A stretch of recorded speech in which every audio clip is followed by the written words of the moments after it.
तो ये समय जो है जगन्नाथ जी का, वो समय है जिसमें जगन्नाथ जी दर्शन नहीं देते।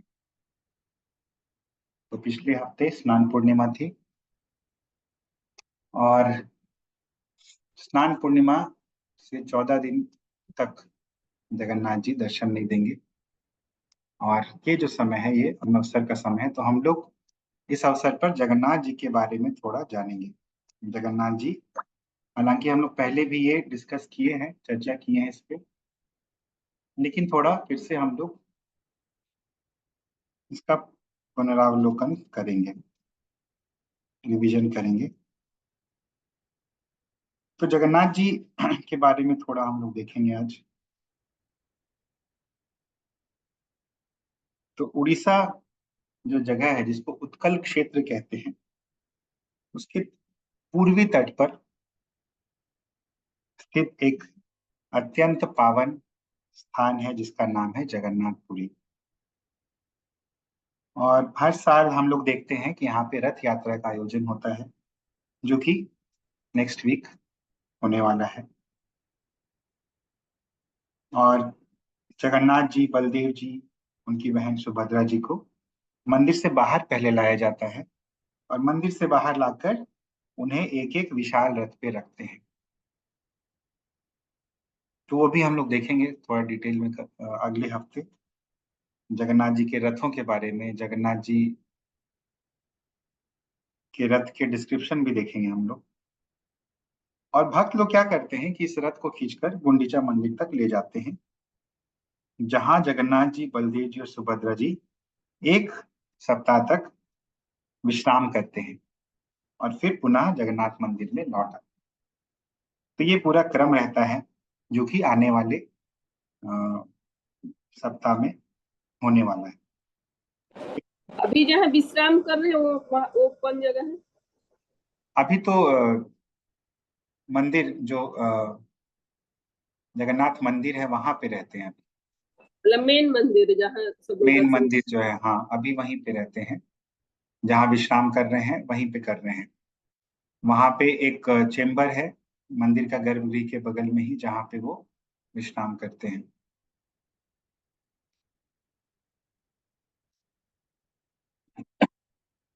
तो अभी जगन्नाथ जी का ये जो रथ यात्रा है, इसकी प्रथा कब से चली आ रही है? तो बोलते हैं कि अनादि काल से चली आ रही है, और सतयुग से चली आ रही है। किस वाले सतयुग से?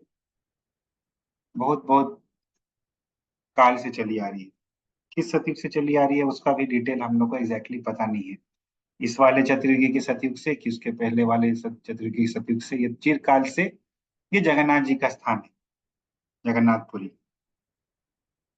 और आखिर हम लोग ये जो कथा सुनते हैं जगन्नाथ जी के बारे में, कि कैसे जगन्नाथ जी का प्राकट्य हुआ, ये कथा कहाँ पे आती है? तो हम लोग देखे थे एक बार, स्कंद पुराण में विस्तृत रूप से इसका वर्णन है। पिछले साल शायद हम लोग देखे थे स्कंद पुराण में, और पद्म पुराण में भी इसका वर्णन है।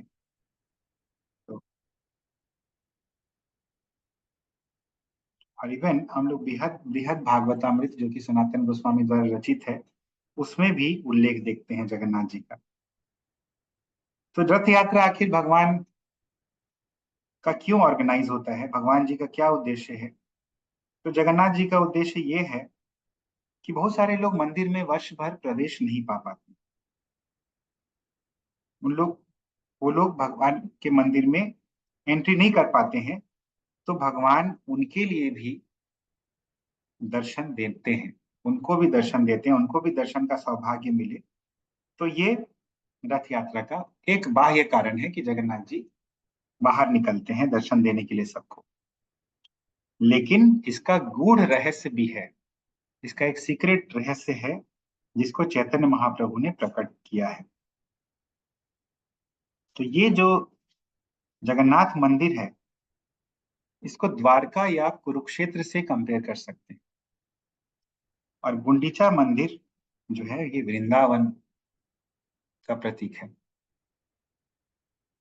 तो भगवान का जब जन्म हुआ, तो भगवान 11 वर्ष तक ब्रज में रहे थे, और वहां पे बहुत सुंदर सुंदर लीलाओं के द्वारा उन्होंने ब्रजवासियों को बहुत ही आनंदित किया था।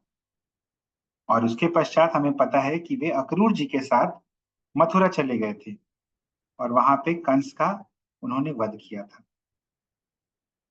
तो कंस का वध करने के पश्चात देवकी और वसुदेव जी कंस के अत्याचारों से मुक्त हो गए थे। और उसके पश्चात क्या हुआ कि जरासंध जो है बार बार मथुरा पर आक्रमण करने लगा। तो मथुरा वासी जो है उनको उनकी रक्षा करने के लिए भगवान जो है रातों रात उनको द्वारका ले गए थे। तो इस प्रकार भगवान वृंदावन से मथुरा आए और मथुरा से फिर द्वारका चले गए। अभी कृष्ण जो है वो तो व्रज से चले गए थे, तो व्रजवासी जो है उनके वियोग में बहुत ही दुखी थे। और बहुत दिनों के पश्चात एक बार एक अवसर आया जब सूर्य ग्रहण का अवसर था। तो सूर्य ग्रहण के अवसर पर भगवान जो है द्वारका वासियों के साथ कुरुक्षेत्र आए थे। तो कुरुक्षेत्र जो है धर्म क्षेत्र है, हम लोग देखते हैं ये भगवत गीता में, धर्म क्षेत्र कुरुक्षेत्र। तो कुरुक्षेत्र केवल एक युद्ध भूमि नहीं है, एक्चुअली वो युद्ध भूमि इसीलिए चुना गया क्योंकि वो एक धर्म क्षेत्र है। तो वहां पे भगवान आए थे द्वारका वासियों के साथ और व्रज से ब्रजवासी लोग भी आए थे। तो वहां पे पुनर्मिलन हुआ ब्रजवासियों का भगवान से। और भगवान से मिलके गोपियों का विरह ताप तो कुछ कम हो गया। लेकिन फिर भी कृष्ण किस वेश में थे? कृष्ण राजसी वेश में थे, राजा के वेश में थे, क्योंकि वो द्वारका के राजा थे। तो उस वेश में देख के ब्रजवासियों को, खासकर गोपियों को, वो आनंद नहीं मिला जो ब्रज में कृष्ण के साथ रहने से मिलता था, जब कृष्ण गोप वेश में रहते थे। तो वो आनंद जो है वो नहीं मिला। और तब राधा रानी ने कहा कि हे कृष्ण, हमारा मन जो है वृंदावन है और हमारे हृदय रूपी रथ पर विराजमान होकर आप उस वृंदावन में चलें जहाँ पे हमारी बहुत सारी मधुर मधुर लीलाएं हुई थी। और ये जो भाव था श्रीमती राधा रानी का, यही भाव जो है महाप्रभु का था जब रथ यात्रा के समय वो भगवान का रथ के आगे नृत्य कर रहे थे। और एक श्लोक भी उन्होंने इस प्रकार से कहा था जो कि इसी भाव को व्यक्त करता था। तो हम लोग देखेंगे महाप्रभु रथ यात्रा के समय कैसे चलते थे। तो जब रथ यात्रा आएगा नेक्स्ट वीक तो हम लोग ये देखेंगे। तो ये तो ब्रीफली संक्षेप में इतिहास है। अभी हम लोग देखेंगे कि ये जो विग्रह प्रकट हुए जगन्नाथ बलदेव सुभद्रा महारानी के, ये क्यों इस रूप में प्रकट हुए? तो कई लोगों ने सुना होगा, लेकिन फिर हम लोग जगन्नाथ जी का, चूंकि रथ यात्रा निकट आ रहे हैं, हम लोग फिर से जगन्नाथ जी के बारे में ये चीज जानेंगे कि विग्रह आखिर इस रूप में क्यों प्रकट हुए। तो ध्यान से सुनिएगा ताकि आप लोग को भी कभी किसी को बताना हो तो डिटेल में ये बता सकते हैं। तो सतयुग की बात है। तो मध्य प्रदेश में हम लोग ठीक है। जानते हैं। हाँ, हरे कृष्णा। ना एक बात ये बताइए ना कि राधा रानी ने क्या कहा जो रथ यात्रा के मतलब भाव है। जब कुरुक्षेत्र में कृष्ण भगवान आए राजसी वेश में और गोपियां भी थी, तो राधा रानी ने क्या कहा था कि अब हमारे हृदय पर आरूढ़ होकर के हाँ, कि कुछ। हमारे हृदय रूपी रथ पर विराजमान हो जाएं आप और हमारे साथ वृंदावन चले जहाँ हमारे साथ आपकी बहुत मधुर, अति मधुर प्रेममयी लीलाएं हुई थी। ऐसा श्रीमती राधा रानी ने कहा। और सेम चीज जो है चैतन्य महाप्रभु, देखिए क्या भाव था राधा रानी को, वो आत्मीयता नहीं मिल रही थी कृष्ण का दर्शन करके। और यही चीज चैतन्य महाप्रभु ने भी व्यक्त किया था जब सेम राधा रानी का सेंटिमेंट्स जो है उन्होंने व्यक्त किया था। हाँ। लोग आगे चलते हैं। तो सतयुग की बात है। एक प्राचीन नगरी थी मध्य भारत में, जो अभी मध्य प्रदेश है। और इस नगरी का नाम था अवंती। अवंती जिसे वर्तमान में हम लोग उज्जैन के नाम से जानते हैं। आप लोग में से कुछ लोग उज्जैन गए हैं, तो ये वही जगह है उज्जैन। वहां पे एक राजा थे जिनका नाम था इंद्रद्युम्न, और उनकी रानी का नाम था गुंडीचा। और ये राजा और रानी जो थे बहुत ही उत्तम भक्त थे, बहुत ही धार्मिक थे, और इनकी कोई संतान नहीं थी। और संतान नहीं होने से भी वे शोक नहीं करते थे, दुखी नहीं रहते थे, और भगवान की कृपा ही उसको मानते थे। तो फिर क्या हुआ? तो फिर क्या हुआ कि भगवान की सेवा में इसी प्रकार जब ये लोग रहते थे, तो उनके हृदय में भगवान के साक्षात दर्शन प्राप्त करने की प्रबल इच्छा हुई। और भगवान की कृपा की प्राप्ति की अभिलाषा उनके मन में हमेशा रहती थी, और इसी अभिलाषा से उनका जीवन व्यतीत हो रहा था। और मन ही मन वे इस प्रकार प्रार्थना करते थे, हे भगवान, कब वो दिन आएगा जब हमें साक्षात आपके दर्शन प्राप्त होंगे। देखिए, ये मन में इच्छा है, और मन में जो इच्छा होती है हमारी, भगवान खासकर जब स्पिरिचुअल डिजायर्स होती है हमारे मन में, तो भगवान थोड़ा समय भले ही लेते हैं, लेकिन उन आध्यात्मिक इच्छाओं को पूरा करते हैं, जैसा कि हम लोग इंद्रद्युम्न और गुंडीचा के संदर्भ में भी देखेंगे। तो काफी विलंब हुआ, लेकिन अल्टीमेटली अंततः भगवान ने इनकी इच्छाएं जो है वो पूरी की। तो राजा इंद्रद्युम्न का स्वभाव कैसा था कि जितने भी तीर्थ यात्री आते थे देश विदेश से, उनका बहुत आदर करते थे, सत्कार करते थे। तो एक रात क्या हुआ कि कुछ तीर्थ यात्री आए, और उनके विश्राम करने के लिए राजा ने अपने अतिथि गृह जो है, अतिथि गृह जो गेस्ट हाउस था, उसमें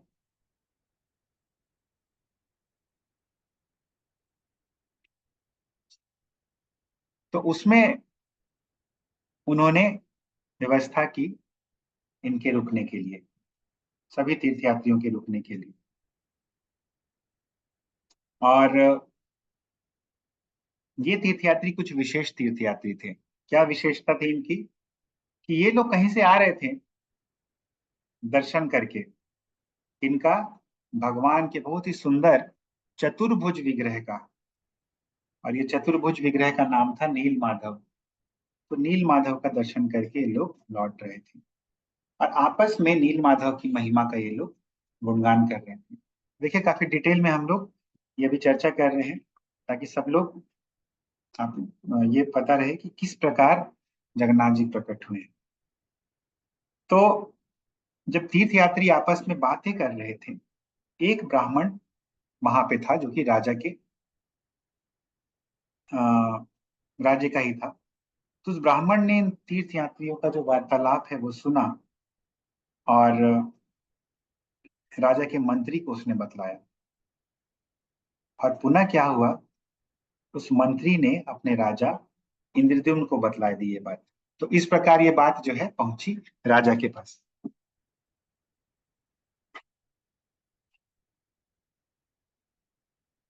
तो राजा को ये पता चला जब, तो मंत्री ने आखिर क्या बोला राजा को कि महाराज, कल रात को कुछ तीर्थ यात्री भगवान के एक ऐसे विग्रह का गुणगान कर रहे थे जिसका जो भी कोई दर्शन करता है उसकी इस दुखमय संसार से मुक्ति हो जाती है। तो ये विशेषता थी इस विग्रह की। कौन से विग्रह थे? नील माधव के विग्रह। और पुनः चूंकि उसकी मुक्ति हो जाती है, इसीलिए पुनः वो कभी इस प्राकृतिक जगत में नहीं लौटते। तो होता क्या है, उनका कहाँ चले जाते हैं? तो वैकुंठ में चतुर्भुज रूप प्राप्त कर लेते हैं ये लोग, और नारायण के परिकर बन जाते हैं।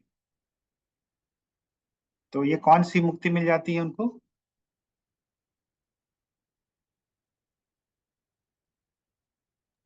आलोक्य। ठीक है। उनके और आलोक्य शायद। हाँ, शायद आलोक में मुक्ति मिल जाती है, क्योंकि वैकुंठ में चतुर्भुज रूप उनको प्राप्त हो जाता है। और यदि कोई दर्शन दर्शन करना तो बहुत दूर का बात है नीलमाधव का। उन्होंने, मंत्री को पता चला ब्राह्मण से, और ब्राह्मण को पता चला तीर्थ यात्रियों से, कि यदि कोई ये संकल्प भी करता है, ये मन में अगर धारणा भी करता है कि कल मैं भगवान के दर्शन करने जाऊंगा, ऐसा मन में कोई सोचता भी है, लेकिन वहां के लिए यात्रा करने से पहले यदि पिछली रात को ही उसके प्राण छूट जाते हैं, तो वो व्यक्ति भी चतुर्भुज रूप धारण करके वैकुंठ प्राप्त करता है। देखिए कितना महात्म्य है भगवान के बारे में। अगर मान लीजिए हम लोग के मन में तीव्र इच्छा है और हमें भगवान का दर्शन नहीं भी हो पाया, तो केवल इस संकल्प मात्र से भगवान के परिकर बना देते हैं, भगवान अपने परिकर हमें बना देते हैं। तो ये भगवान का कृपा है, ये भगवान की दया है। तो जब मंत्री के मुख से राजा ने ऐसा सुना तो बहुत ही आनंदित हो गए, क्योंकि ऐसे विग्रह के बारे में उन्होंने कभी नहीं सुना था कि केवल संकल्प मात्र करने से कि मैं वहां कल जाऊंगा और भगवान का दर्शन करूंगा, केवल संकल्प मात्र करने से विग्रह जो है उन्हें मुक्त कर देते हैं, भगवान जो है उन्हें मुक्त करके अपने धाम बुला लेते हैं। तो ऐसा कभी नहीं सुना था उन्होंने। तो बहुत आनंदित हो गए, बहुत हर्षित हो गए, और पूछा कि ये जो विग्रह आप बता रहे हैं इनका नाम क्या है और किस स्थान पे वे रहते हैं। तो जब इतनी गरिमा है, इतनी महिमा है इस विग्रह की, तो मैं भी अपनी पत्नी और पूरी प्रजा के साथ इन विग्रह का दर्शन करने जाऊंगा। तो राजा देखिए बहुत ही धार्मिक थे, बहुत ही भगवान के बड़े भक्त थे, और जैसे ही सुना कि भगवान इतने कृपालु हैं, दर्शन मात्र करने से भगवान मुक्ति दे देते हैं, पूरी प्रजा और अपनी पत्नी के साथ वहां जाने का उन्होंने निश्चय किया। तो मंत्री को विग्रह का नाम तो पता था। मंत्री ने बोला कि इस विग्रह का नाम है नील माधव, लेकिन किस स्थान पर है ये मुझे नहीं पता। तो राजा इंद्रद्युम्न ने फिर मंत्री से कहा कि तुम तुरंत जाओ शीघ्रता पूर्वक, और वहां जाकर तीर्थयात्रियों से पता लगाओ कि भगवान के विग्रह कहाँ पर विराजित है। तो क्यों इतना राजा अर्जेंसी में थे? क्योंकि जब मंत्री के मुख से नील माधव की अद्भुत महिमा सुनी उन्होंने, तो दर्शन की बहुत ही तीव्र इच्छा थी, बहुत ही तीव्र इच्छा।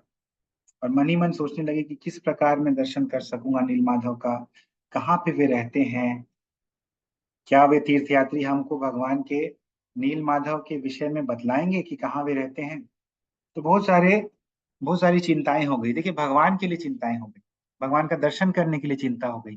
तो इस प्रकार की चिंता, इस प्रकार की आसक्ति जो होती है, ये अच्छी आसक्ति होती है। जब भगवान के दर्शन के लिए हम लोग अधीर हो जाएं, भगवान के बारे में जानने के लिए उत्सुक हो जाएं, तो ये जो लालच होता है, ये बहुत ही उच्च कोटि का लालच माना जाता है। यही ठीक इसके विपरीत भौतिक जगत की चीजों के प्रति हमारे मन में बहुत सारी इच्छाएं आ जाए, तो ये जो लोलुपता है, इसको बहुत ही निकृष्ट बतलाया गया है। तो इंद्रद्युम्न राजा जो थे, उनकी भगवान के बारे में जानने की, सुनने की जो है वो इच्छा हुई।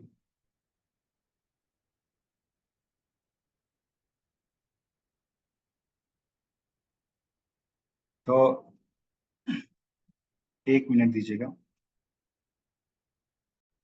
तो राजा के मन में बहुत ही तीव्र इच्छा थी, अधीर थे वो। और मंत्री जब गया उन तीर्थ यात्रियों के वास स्थान पर, अतिथि गृह में, गेस्ट हाउस में राजा के, तो आसपास अन्य जो तीर्थयात्री थे, इस ग्रुप के नहीं, जो दूसरे ग्रुप के तीर्थयात्री थे, क्योंकि बहुत सारे तीर्थयात्री जगह जगह से वहां पे आके रुकते थे, तो उन तीर्थयात्रियों ने बताया कि वो जो ग्रुप था, वो तो रात्रि में ही वहां से निकल गए। और मंत्री ने जब आके राजा को ये बताया, तो राजा बहुत ही दुखी हो गए।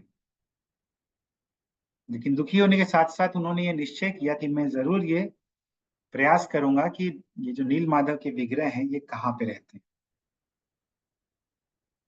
तो अब राजा जो है नील माधव को ढूंढने का प्रयास करने लगे। तो राजा का एक पुरोहित था, और उसका एक बहुत ही विद्वान पुत्र था, बहुत ही विद्वान था। उसका नाम था विद्यापति। तो उसको राजा ने बुलाया, अपने अन्य कर्मचारियों को बुलाया, और जितने सेनापति थे अलग अलग सेनाओं के, उनको बुलाया, और बुलाकर राजा ने आज्ञा दी, कृपया आप लोग अलग अलग विभिन्न विभिन्न दिशाओं में जाइए, और वहां जाकर ये जो नील माधव का शिव विग्रह है, इसको ढूंढने का प्रयास कीजिए। और कैसे राजा ने बांटा सबको? तो कुछ लोगों को पूर्व दिशा में भेजा, कुछ लोगों को पश्चिम दिशा में, कुछ लोगों को दक्षिण में भेजा। तो इस प्रकार अलग अलग दिशाओं में राजा ने भेजा। और ये भी कहा कि अगर भगवान के विग्रह के बारे में आपको पता चल जाए तो बहुत ही अच्छी बात है। अगर नहीं पता चले तो 3 महीने के अंदर आप लोग सभी लोग लौट आइए। 3 महीने का टाइम दिया कि 3 महीने के अंदर भगवान यदि मिल जाए तो ठीक है, नहीं तो आप लोग लौट आइएगा। और जो भी व्यक्ति नील माधव के विग्रह के विषय में मुझे बतलाएगा, उसको मैं अपार धन संपत्ति दूंगा और उसको मैं उच्च पद का अधिकारी भी बना दूंगा। तो पैसे तो देंगे ही और साथ में एक अच्छा जॉब भी दे देंगे, बहुत ही हाई लेवल का। तो इस प्रकार जब राजा ने कहा तो सभी कर्मचारी जो थे बहुत उत्साहित हो गए, बहुत उत्साहित हो गए। अब किसको नहीं चाहिए बहुत ज्यादा पैसा, धन संपत्ति और उच्च पद? सभी लोग उत्साहित हो गए और अलग अलग दिशाओं में प्रस्थान कर गए अपने अपने ग्रुप्स के साथ साथ।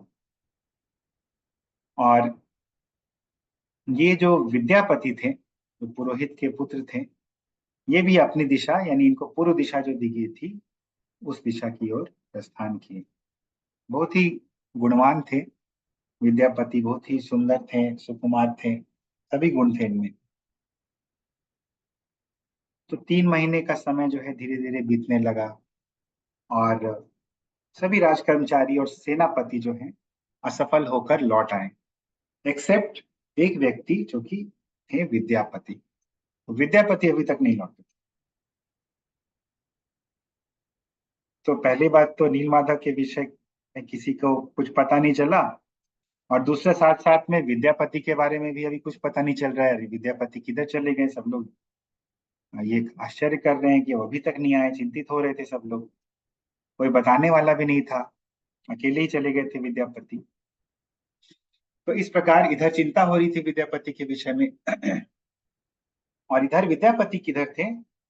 वो हिंद महासागर के समीप थे, भारत के पूर्वी तट पर, और नील माधव के विग्रह को ढूंढने का बहुत ही प्रयास कर रहे थे, भरसक प्रयास कर रहे थे। तो एक दिन क्या हो गया, इस प्रकार जब वो प्रयास कर रहे थे तो हिंद महासागर के तट पर उन्होंने एक बहुत ही सुंदर गांव देखा। और उस गांव में एक बहुत ही सुंदर हरा भरा लश ग्रीन पर्वत था। पर्वत में अनेक प्रकार के वृक्ष थे, वृक्ष में पुष्प थे, तरह तरह के फल थे। और ये जो गांव था जहाँ पे विद्यापति पधारे थे, इस गांव के निवासी बहुत ही सभ्य थे, बहुत ही सभ्य गांव था वो। अब विद्यापति जिस दिन आए वहां पे, धीरे शाम का समय हो गया और उस गांव से आगे विद्यापति नहीं जा पाए। देखिए भगवान जी की भी इच्छा थी कि विद्यापति उन्हें ढूंढ ले, लेकिन भगवान भी डायरेक्टली ऐसे नहीं तुरंत उनको रिवील करा दिए। भगवान भी समय लिए और भगवान भी तरह तरह के लोगों को हेतु बनाते हुए विद्यापति को अपना दर्शन करवाया। तो संध्या का समय हो गया था, इसीलिए विद्यापति ने सोचा कि अब इस गांव में ही रुकना उचित होगा, यहीं पे मैं विश्राम करूंगा और यहाँ पे रहने के लिए मुझे अब एक स्थान चाहिए विश्राम करने के लिए। तो उसके लिए उन्होंने ग्रामवासियों से पूछा, जो भी बाहर दिखा था, कि क्या मैं यहाँ पे कोई ऐसा स्थान मिल सकता है जहाँ पे मैं विश्राम कर लूं? तो ग्रामवासियों ने उनको बतलाया कि इस गांव के जो प्रधान है, सरपंच है, उनका नाम है विश्वावसु और वे शबर जाति के हैं। शबर जाति यानी कि जो आदिवासी जाति की थी, तो शबर जाति के हैं। और शबर जाति के हैं इसका मतलब ये नहीं कि वो धार्मिक नहीं है। जनरली क्या देखते हैं हम लोग कि वो धार्मिक नहीं होते हैं ये लोग, लेकिन ये जो विश्वावसु हैं बहुत ही धार्मिक हैं और बहुत ही विद्वान भी हैं, विनम्र भी हैं और बहुत ही उदार हैं।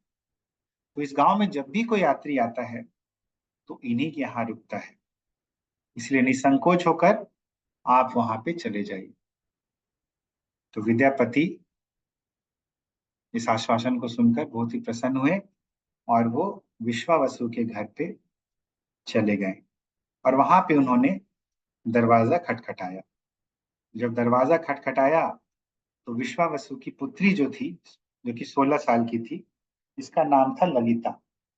तो ललिता ने दरवाजा खोला और विद्यापति से कहा कि देखिए, इस समय मेरे पिताजी बाहर गए हुए हैं, लेकिन जब वे लौटेंगे तो आपके लिए पूरी व्यवस्था करा देंगे ठहरने की। तो इसीलिए घर के बाहर ही आप प्रतीक्षा कीजिए। तो घर के बाहर ही विद्यापति प्रतीक्षा करते रहे। तो थोड़े समय बाद विश्वावसु जो है वो घर लौटे। और जब वो लौटे तो विद्यापति को एक अनोखा ही अनुभव हुआ। अनुभव क्या था कि बहुत ही सुंदर सुगंध उन्हें आने लगी, बहुत ही मधुर सुगंध आने लगी। और उन्होंने देखा कि ये जो विश्वावसु हैं, उनके माथे पे एक बहुत ही सुंदर तिलक था। तो जब विश्वावसु ने देखा कि अतिथि घर के बाहर ही प्रतीक्षा कर रहा है, तो विश्वावसु बहुत ही लज्जित हुए। उन्होंने कहा कि देखिए, मुझे देरी हो गई आने में, कृपया मुझे क्षमा कीजिए और चलिए थोड़ा भीतर आ जाइए। ऐसे करके विश्वावसु ने कहा। तो विद्यापति से थोड़ी उन्होंने बात की और बात करके ही उनको समझ में आ गया कि इनका स्वभाव बहुत ही सौम्य है, बहुत ही जेंटल इनका स्वभाव है। 1 मिनट दीजिएगा।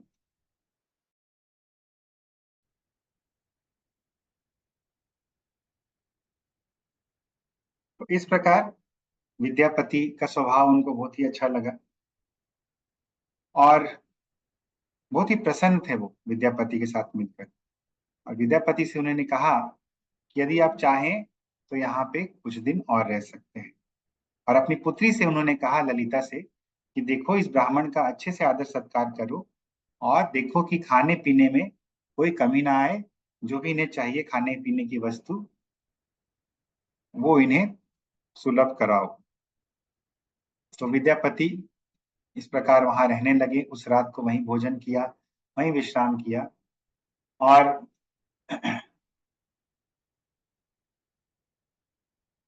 उन्होंने ये चीज पे ध्यान किया। रात में वो सोच रहे थे कि विश्वावसु की जब वो प्रतीक्षा कर रहे थे, तब घर से एक बहुत ही सुंदर सुगंध आ रही थी, घर के अंदर से। और जब विश्वावसु वापस लौटे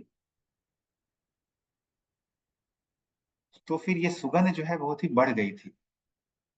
महक है, उसका इंटेंसिटी बहुत ही बढ़ गया था। तो मन ही मन वो सोचने लगे कि ये सुगंध कहाँ से आ रही थी, और ऐसा सुगंध तो मैंने जीवन में कभी नहीं सूंघा है, कभी ऐसा अनुभव नहीं किया।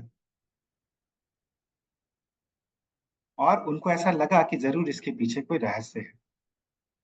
तो मुझे कुछ दिन और यहाँ पे रुकना चाहिए। और इधर विश्वावसु ने भी उनको कहा था कि आप कुछ दिन और यहाँ पे रुक सकते हैं। और इधर इनके मन में भी ये प्रेरणा आई। तो ये प्रेरणा वक्त जो आ रही है, और ये सब जो भी कुछ हो रहा है, अल्टीमेटली जगन्नाथ जी की, नील माधव की प्रेरणा से हो रहा है। तो भगवान इसी तरह से अपने भक्तों को प्रेरित करते हैं। तो उनको ऐसा लगा कि जरूर ही कुछ नील माधव के बारे में मुझे पता चल जाए, यदि मैं कुछ दिन और रुकूं यहाँ पे। तो इसीलिए वहां पे कुछ दिन और रुक गए विद्यापति।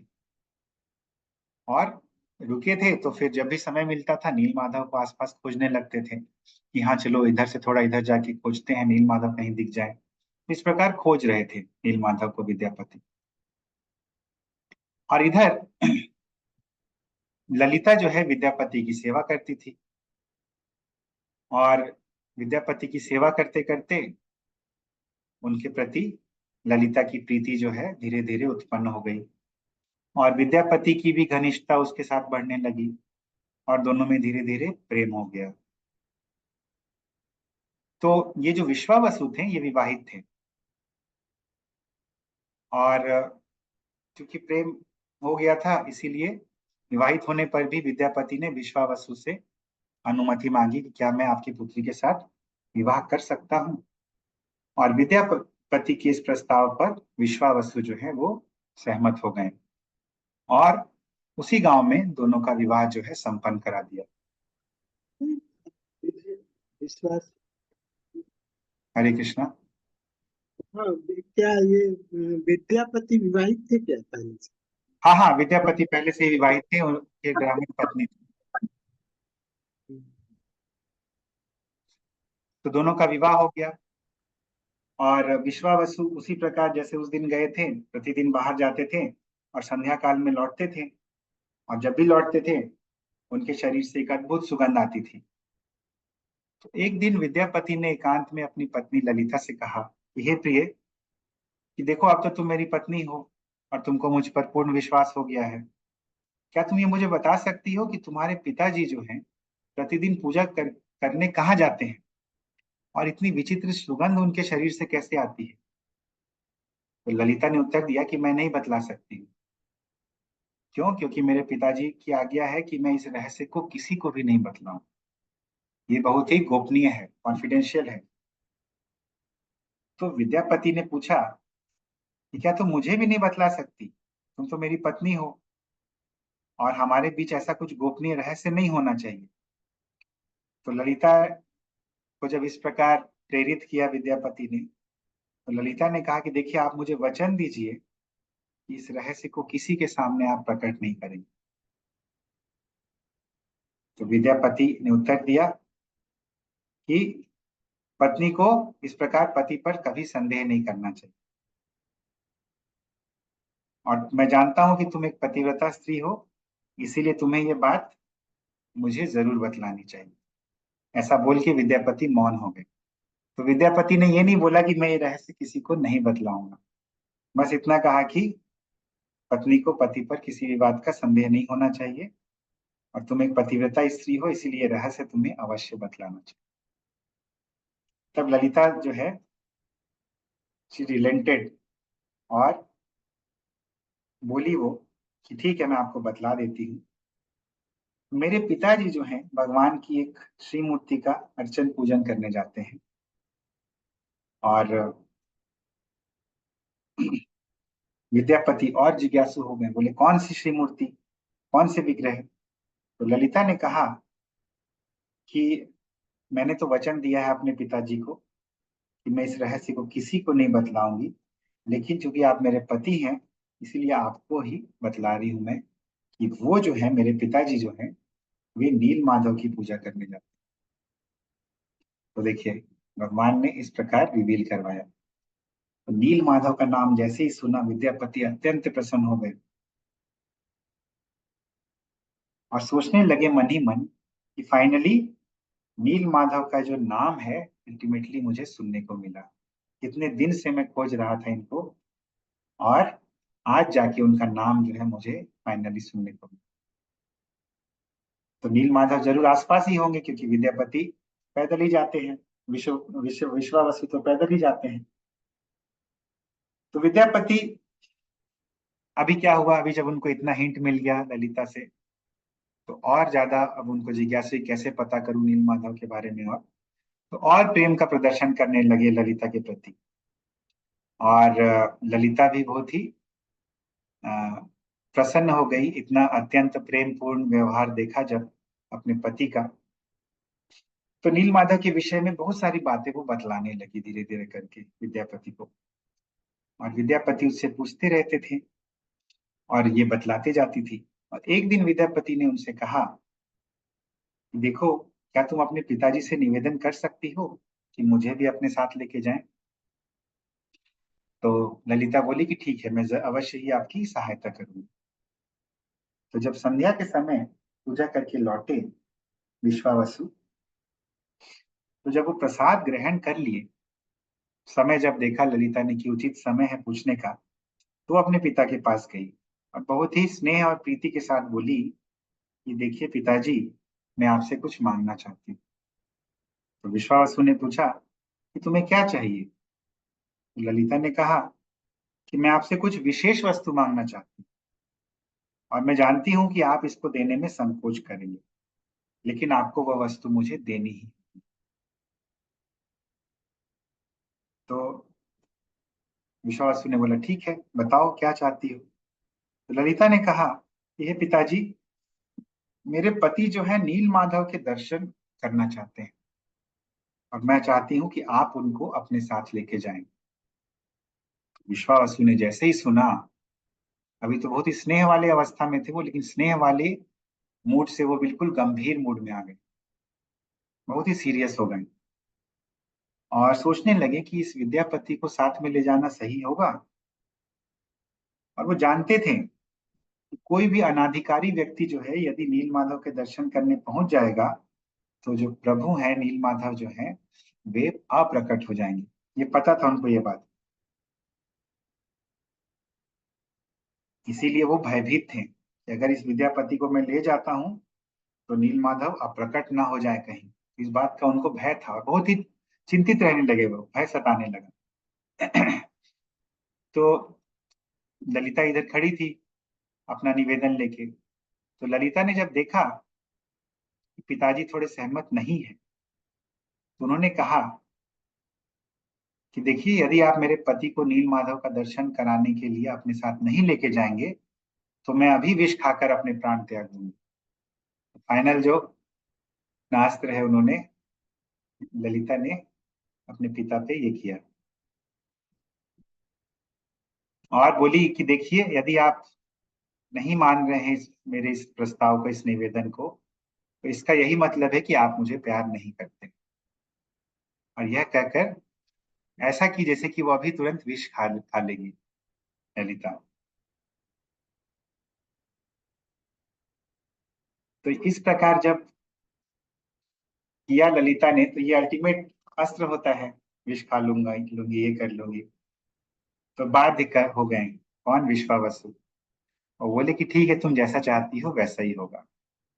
और इस प्रकार बोल के विश्वावसु अब चिंता में डूब गए, कैसे अब इसको मैं एग्जीक्यूट करूं।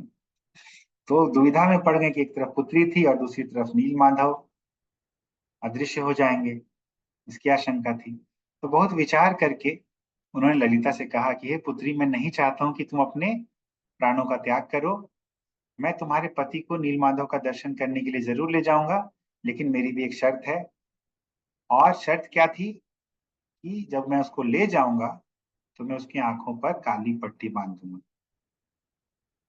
और वहां पर पहुंचने पर ही मैं उस पट्टी को हटाऊंगा ताकि वो नील माधव का दर्शन कर सके। इससे क्या होगा कि नील माधव का दर्शन भी कर लेगा तुम्हारा पति और उसको पता भी नहीं चलेगा कि नील माधव किधर है, किस स्थान पर है। और दर्शन जब उसका हो जाएगा नील माधव का, वापस मैं पट्टी जो है उसकी आंखों में ढक दूंगा और फिर घर वापस उसको ले आऊंगा। तो ललिता ने कहा कि ठीक है, और वापस आके अपने पति विद्यापति को उन्होंने कहा कि देखिए, पिताजी आपको अपने साथ ले जाने के लिए सहमत हो गए हैं, लेकिन उन्होंने एक शर्त रखी है कि जब वो नील माधव के सामने आपको लेके जाएंगे तो आपके आंखों पर काली पट्टी बांध देंगे और आपको नील माधव का दर्शन के बाद वापस घर लेके आ जाएंगे। तो आपको तो नील माधव का दर्शन ही करना था, आपको तो ये नहीं जानना था कि मार्ग क्या है, नील माधव का स्थान कौन सा है। इसीलिए आपकी इच्छा जो है वो पूरी हो गई। तो ललिता की जब बात सुनी विद्यापति ने बहुत ही प्रसन्न हो गए और तैयार हो गए, बोले ठीक है, मुझे एक्सेप्टेड है। और रात में उन्होंने ललिता से कहा कि देखो, तुम कोई योजना बना सकती हो कि अगर मुझे कभी नील माधव का फिर से दर्शन करने की इच्छा हुई तो मैं वो कर सकता हूँ। तो ललिता ने कहा कि ठीक है, मैं सोचती हूँ, और यदि मुझे कुछ समझ में आएगा, कुछ आइडिया स्ट्राइक करेगा तो मैं आपको अवश्य ही बतलाऊंगा। ऐसा करके अगले दिन प्रातःकाल जब उठे विद्यापति तो ललिता एकांत में उनको ले गई और एक पोटली दिया, और उस पोटली में सरसों का बीज था। और धीरे से पोटली देते हुए उन्होंने कहा कि देखो, देखिए, इसको अपने पास गुप्त रूप से छिपा के रखिए, और जैसे जैसे आप जाइएगा मार्ग में एक एक करके एक एक बीज जो है आप गिराते जाइएगा। और अभी देखिए, वर्षा ऋतु होने वाली है, इसीलिए वर्षा ऋतु के कारण शीघ्र ही बहुत सुंदर सुंदर पीले पुष्प वाला पौधा जो है उग जाएगा इस सरसों के कारण। और जब आपको जानने की जरूरत पड़ेगी बाद में, आप उस पौधों पौधों का अनुसरण करते हुए, पीछा करते हुए चले जाइए। तो ललिता ने जब ऐसा किया तो उसकी बुद्धि की बहुत प्रशंसा की विद्यापति ने, और भी बहुत प्रसन्न हो गए ललिता के ऊपर। अब क्या हुआ कि विश्वावसु जो है वो जाने लगे। 1 मिनट दीजिएगा, या ठीक है बाद में करते हैं। तो विश्वावसु जाने लगे और साथ में लिया विद्यापति को, और ललिता फिर उनसे बोली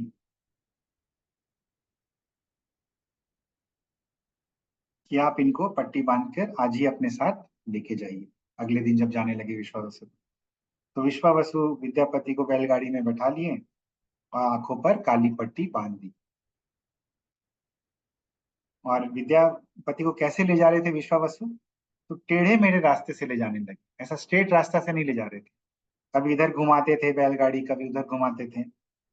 और विद्यापति उस समय क्या करते थे कि एक एक करके सभी सरसों के जो बीज हैं मार्ग में गिराते जा रहे थे, गिराते जा रहे थे। और ऐसे गिरा रहे थे कि विश्वावसु को कुछ भी पता नहीं चल रहा था, तो सीक्रेटली गिराते जा रहे थे। तो जब पर्वत का की तलहटी पर पहुंचे तो विश्वावसु ने बैलगाड़ी वहीं छोड़ दी, और अब क्या किया कि विद्यापति का हाथ पकड़कर पर्वत की चोटी पर नील माधव के मंदिर की तरफ लेके जाने लगे। तो मंदिर में जैसे ही प्रवेश किया विश्वावसु ने विद्यापति के साथ, तो विद्यापति की आंखों पर जो पट्टी थी वो हटा दी, और विद्यापति को भगवान श्री नील माधव का दर्शन हो गया। श्री नील माधव भगवान की जय। तो ये जो भगवान का नील माधव का विग्रह कैसा था, हमने तो नहीं देखा है नील माधव का विग्रह। तो नील माधव का विग्रह जो है चतुर्भुज था, और हाथ में शंख चक्र गदा और पद्म धारण किए हुए थे। तो ये नील माधव के विग्रह तो आगे जाके अदृश्य हो जाएंगे, तो विग्रह के बारे में हम लोग यहाँ से जान सकते हैं। और बहुत ही सुंदर थे नील माधव के विग्रह, बहुत ही सुंदर, अत्यंत मनोहर, और साक्षात नारायण का रूप था एक्चुअली, साक्षात नारायण का रूप। तो विद्यापति ने जब दर्शन किया इतने सुंदर विग्रह का भगवान के, तो बहुत ही आनंदित हो गए, इतने आनंदित हो गए, इतने आनंदित हो गए कि आनंद के कारण रोने लगे। क्यों रोने लगे? बोलने लगे कि देखिए भगवान, मैं इतने लंबे समय से, इतने महीनों से आपको ढूंढ रहा था, और आज आपने मुझे फाइनली अपना दर्शन दे दिया। देखिए भगवान भी कैसे दर्शन दे दिए, बिल्कुल इम्पॉसिबल था दर्शन करना नील माधव का, लेकिन भक्त के हृदय में उत्कंठा इतनी थी कि भगवान ने उनको, भक्त को अपने दर्शन दे दिया। भगवान भी युक्ति लगाकर, तरह तरह से आइडिया लगाकर अपना दर्शन भगवान ने दे दिया। ये भगवान की कृपा है। तो विद्यापति बोलने लगे कि आज आपका दर्शन पाकर मैं पूर्ण रूप से संतुष्ट हो गया हूँ, मेरा जीवन सार्थक हो गया है। तब विश्वावसु ने विद्यापति से कहा कि तुम कुछ समय के लिए यहाँ ठहरो, मैं वन से पुष्प और पूजा की सामग्री एकत्रित करके आता हूँ, और फिर मैं क्या करूंगा, विग्रह को चंदन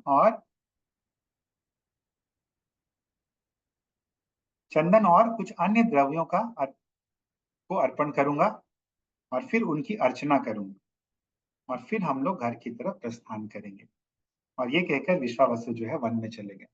देखिए जो ये मंदिर था वन के बीचों बीच था, और वन के बीचों बीच जो भी सामान यूज करते थे विश्वावसु, वो वही उसी वन के आसपास से ही लेके आते थे, चाहे वो फूल हो, चाहे वो अर्चना की सामग्री हो, सब आसपास से ही लेके आते थे, चाहे कुछ भोग लगाना हो भगवान को। और अभी भी हम लोग देखते हैं, 1 मिनट दीजिए। विश्वावसु विद्यापति को वहां छोड़कर पूजन सामग्री का एकत्र करने के लिए चले गए। तो अभी क्या हुआ, अभी इस दौरान जब विद्यापति को छोड़कर विश्वावसु गए थे,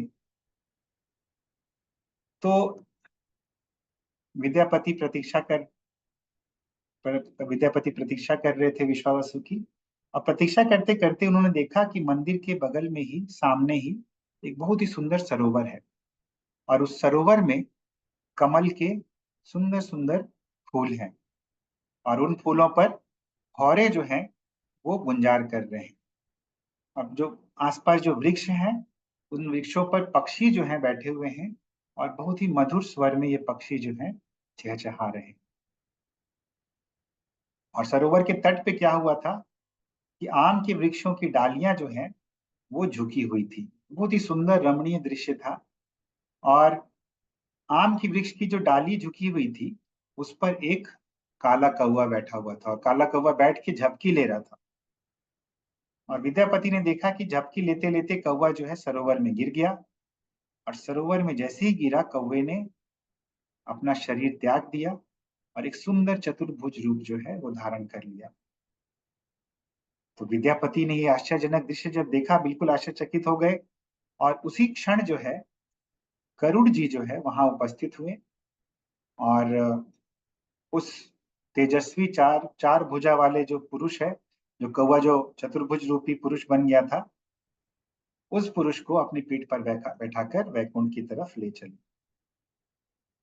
तो विद्यापति सोचने लगे कि अरे ये कौवा तो कुछ भी भक्ति नहीं किया, कोई साधन भक्ति नहीं किया, फिर भी ये वैकुंठ लोक चला गया। इसने कोई पुण्य कार्य भी नहीं किया और ये तो गंदी गंदी चीजें खाता हुआ, चूंकि कौवा जो है वो तो अभक्षणीय वस्तु को खाता है। फिर भी अपवित्र पक्षी भी सरोवर में गिरने मात्र से श्रेष्ठ गति को प्राप्त किया, तो क्यों नहीं मैं भी अपना प्राण त्याग करके वैकुंठ चला जाऊं। तो ऐसा विचार विद्यापति के मन में आया और ऐसा विचार करके वो भी इस वृक्ष पे चढ़ के सरोवर में कूदने के लिए प्रस्तुत होने लगे। लेकिन जैसे ही वैसा कूदने वाले थे सरोवर में, तभी आकाशवाणी हुई कि केवल मुक्ति प्राप्त कर वैकुंठ जाने के लोभ से आत्महत्या मत करो। ऐसा आकाशवाणी हुआ। इसका आकाशवाणी था, ये भगवान का आकाशवाणी था। तुम्हें संपूर्ण जगत के हित के लिए अनेक महत्वपूर्ण सेवाएं करनी है। धैर्य धारण करो, समय आने पर तुम सब कुछ प्राप्त कर सकोगे। तो ये भगवान ने आश्वासन दिया। और क्या कहा भगवान ने कि शीघ्र ही महाराज इंद्रद्युम्न के पास लौटकर उन्हें नील माधव के यहाँ होने की सूचना दो। तो ये आकाशवाणी हुई। तो विद्यापति जो है ये अपना उद्धार करना चाह रहे थे सरोवर में आत्महत्या करके, डूब करके। लेकिन भगवान का आदेश क्या हुआ कि तुम को और भी बहुत सारी सेवाएं करनी है, इसलिए पूरे जगत के हित के लिए तुम धैर्य धारण करो, अधीर मत बनो और इंद्रद्युम्न को सूचना दे दो। तो जब इतना सब कुछ हुआ, इतने में विश्वावसु जो है बहुत सारे फूल पूजा की सामग्री के साथ लौटे और विद्यापति को अपने सामने बुला लिया। और जो भी ये घटना हुई थी, जो कौवा जो है चतुर्भुज रूप धारण कर लिया था और भगवान ने आकाशवाणी की थी, वो सब कुछ भी नहीं बतलाया विश्वावसु। और विश्वावसु जो है इस प्रकार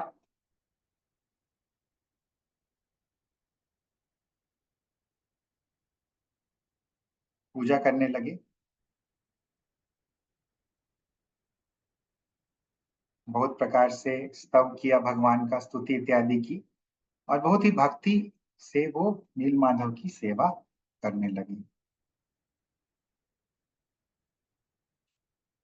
विद्यापति तो पहले से ही भगवान की महिमा का श्रवण कर चुके थे और अभी तो दर्शन भी उनको हो गया था।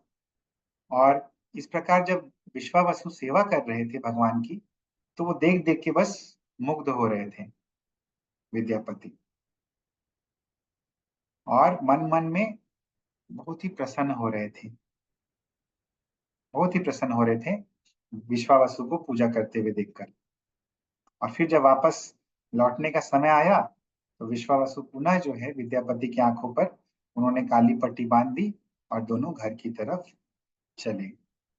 और फिर लौटते समय भी वैसे ही गए, बैलगाड़ी से टेढ़े मेढ़े रास्ते से गए, कभी इधर कभी उधर, ऐसे स्ट्रेट रास्ते से नहीं गए।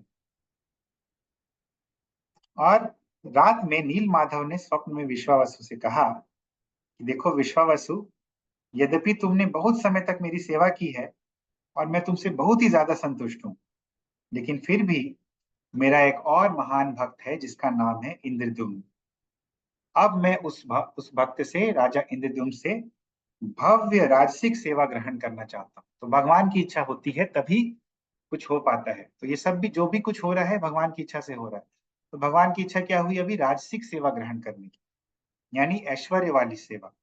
इसीलिए तुम चिंतित मत होना और ना ही तुम उदास होना या पछताना।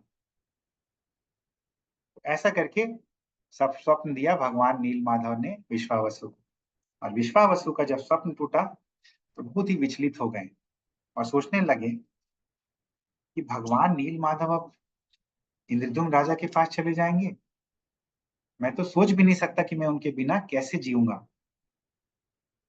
तो नीलमाधव ने तो मुझसे आश्वासन दिया है और कहा है कि तुम चिंता मत करो, लेकिन ये कैसे संभव है कि मैं भगवान से इस प्रकार बिछड़ के चिंतित ना रहूं। और मन मन जब इस प्रकार विचार कर रहे थे विश्वावसु, तो बहुत ही गंभीर हो गए और अपने स्वप्न की बात जो है उन्होंने किसी से नहीं बतलाई। तो इस प्रकार आज हम लोग इतना ही देख पाएंगे, फिर हम लोग आगे चर्चा करेंगे कथा में। हरे कृष्ण।